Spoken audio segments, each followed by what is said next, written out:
拉個手工芝麻卷懷舊嘅，即係一般酒樓都好少有得食嘅。我啊堅持就自己拉，我哋自己拉就比較香滑。好嘅點心咧，食材新鮮，色香味啦。嗱，啲芝麻咧就見首先要烘，因為要烘咧嗰啲芝麻卷咧拉出嚟咧就香啲嘅，大約4分鐘到咯。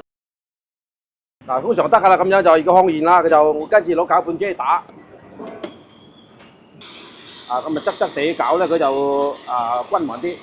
嗱，跟住搞完咧就俾啲水落去，俾啲滾水，係咁煲嘅有45分鐘就 OK 噶啦。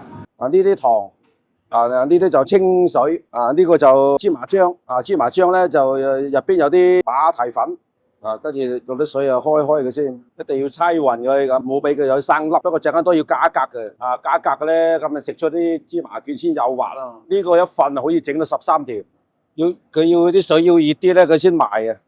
你唔熱咧，好似打芡咁啊！你凍嘅係賣唔到嘅。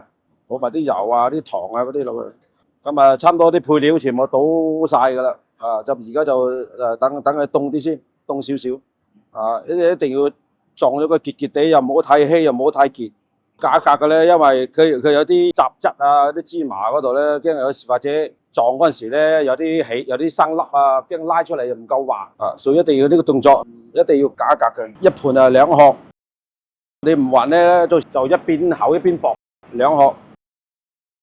嗱，佢擺到佢就咁樣嘅，一定要咁樣，4個角，咁入櫃啦。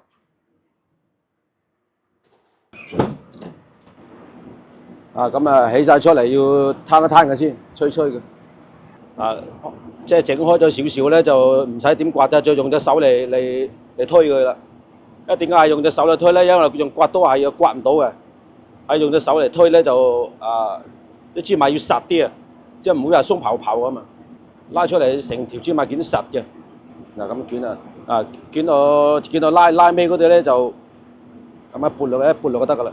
咁好靚，好滑嘅。陣間切咧好切啲嘅，做每一樣嘢都要做好咯，要俾啲客人感受到呢間啲嘢好好味喎，又抵食好食咁要做到咁樣。